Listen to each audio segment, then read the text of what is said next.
Hi there again, it's Justin, your renegade realtor from South Pasadena, California. I wanted to talk to you a little bit more about my predictions for the real estate market in Southern Cal. I've been doing a series on why I believe that the housing market will decline in value for approximately 2 years. Of course, I have no crystal ball, but I do a lot of research, and I've been coming to the conclusion that there's a lot of reasons to believe that we'll see a decline. And to a lot of people, it's a crash, it's an implosion, it's a collapse. I don't buy that. I think it's just going to decline because it got too high, you know, if somebody's going to be financially ruined by this, I think it's awful, and my heart goes out to you. However, I think this is how the market works, and whether you like it or not, it goes up and down. And when it's going up, it's hard to believe it's ever going to go down, but then it goes down, and it's hard to believe it'll ever go up. Well, it will go up again, but it might take a few years. Okay, so this is what I'm calling Exhibit E. It's the fifth in the series. We just did Exhibit A, B, C, and D, and I'll just give you a brief rundown on what those were. Exhibit A was the fact that the houses have just gotten too expensive for rank and file people. They call it the price income ratio.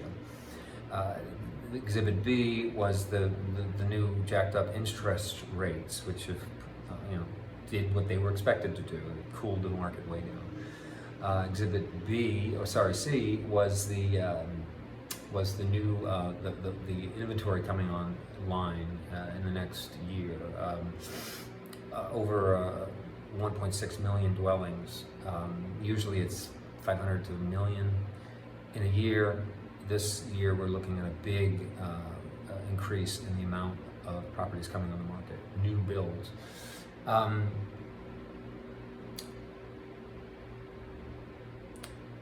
And Exhibit D was the world economics. If you watch a lot of world news, you know what I'm talking about. And there's a prediction for a world depression, recession, downturn. It's pretty dramatic, and I've been on this planet for a while. It's what's happening with Russia and Ukraine is turning Europe upside down, and the Chinese housing market is having some incredible disruption right now in a bad way. So that's Exhibit D, and Exhibit E today is what I'm calling the hustle and misinformation. And there's basically two parts to it. There's the hustle and misinformation from the federal government, and then there's the hustle and misinformation from the real estate industry in general. So I'll try to break those down briefly. I'll start with the government. The housing industry is not represented accurately by the federal government. I mean, and you may be laughing, like, no shit. Well, if you're paying any attention to this stuff, or if you use any of this data, please do it with a great deal of care. The Federal Reserve and the Bureau of Labor Statistics do not put out accurate information. Now, I don't know why they do it.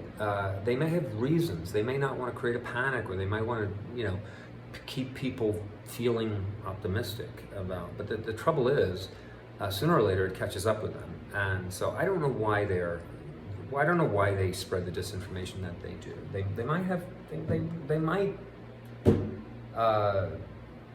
be doing it for reasons that they think are good or necessary. The conspiracy theory, and I think there's a lot of reason to suspect that there's something going on here, is that they're beholden to the 1%. They're beholden to the rich and powerful, major investors, and people who want to make millions, and they don't care about the 99%. I hate to be that cynical, but if you don't suspect something like that, you're mad.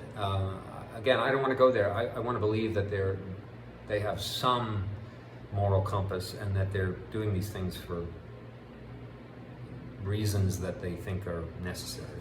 Who knows?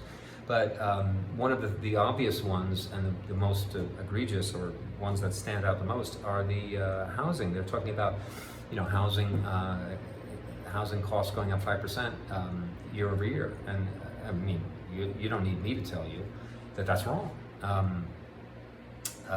For instance, if your income went up 4%, which is the national average, something like that, and housing went up 20%, which is sort of the national average, ballpark, that's 16%. That it's gotten 16% harder for you to get a house. Now, why don't they tell you that? It's very frustrating. Where does this number come from? 5%. That's ridiculous. You don't. It's insulting.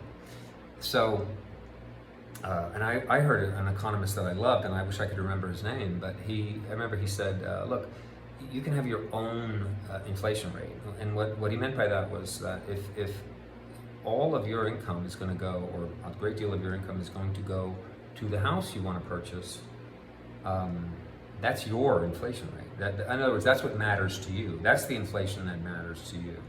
And so that's your inflation rate, regardless of whatever else is going on in the economy. And that's true for millions and millions of people. That's where so much of their money goes. So to tell them 5% it's pretty problematic, to say the least.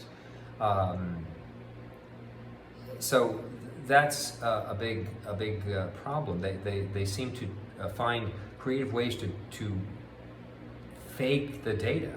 And I mean, I want to get into this more in the future, but I don't want to go into it too far today. I need to do a lot of my own research on this subject, and I want to come back with a lot more.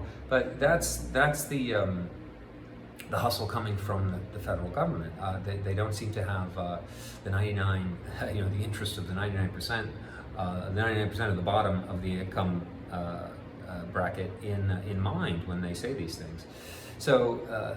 And then I want to get to real estate and the real estate industry. And, I'm a realtor, and personally, I think most realtors are pretty good. I think in any industry, you get 20% of the people are kind of awful, and 80% are okay and work hard and do the best they can.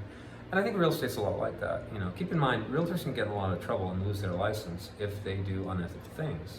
So that does keep them in line. And I think even if that wasn't true, most of them are pretty decent, like any population. So, but I will say that I'm hearing a lot of complaints about FOMO, fear of missing out, where realtors are getting people, encouraging people to buy now. And I think if you have to buy, if you told your realtor you have to buy, well, then they're going to sell you a house.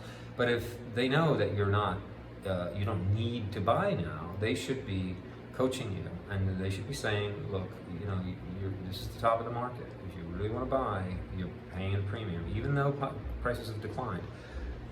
They should know that prices are probably going to come down for a long time. And if they're not saying that, either they don't know what they're talking about, or they're hustling you. I hate to say that, but you've got to keep a sharp eye for that. And then also, if you're thinking about selling, boy, if you can sell now, you should, if you want that money, because your house may not be this valuable in a long time. So that's the flip side. If they're telling you to hold on because it's only going to get more valuable, I don't think so. I mean, a decade from now, sure, but not in the short term. Anyway, and there's something that I find really disturbing about the way real estate is talked about, the way the industry, the market is talked about. If the market's going up, it's good, and if it's going down, it's bad. Well, bad for who? Good for who? Who is this? Who benefits? Who profits?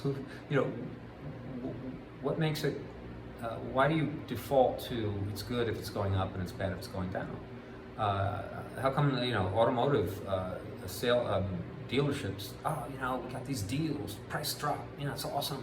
Get this deal on this new pickup truck. Why don't they talk about real estate like that? Where's that language? So I think prices going up, prices going down is a neutral thing. And I hope I'm not going to lose all my clients for saying this, but it's not necessarily either good or bad if prices go up or down.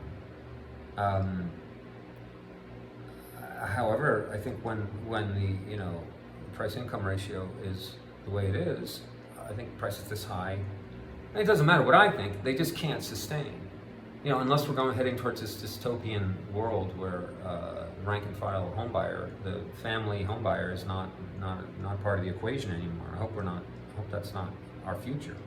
So that is pretty frustrating. And one of the things I would leave you with as far as prices going down and world economy in disarray and all these troubles is that I loved when this economist once said to me, or I was listening on the program.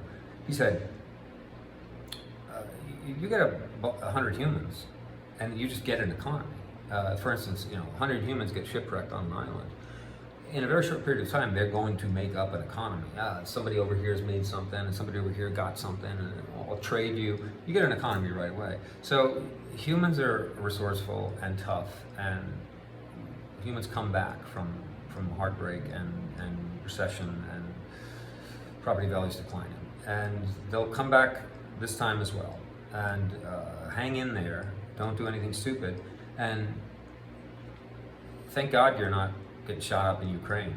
I mean, of course, this is on YouTube, so you may be getting shot up in Ukraine. I hope not, and I wish you the best.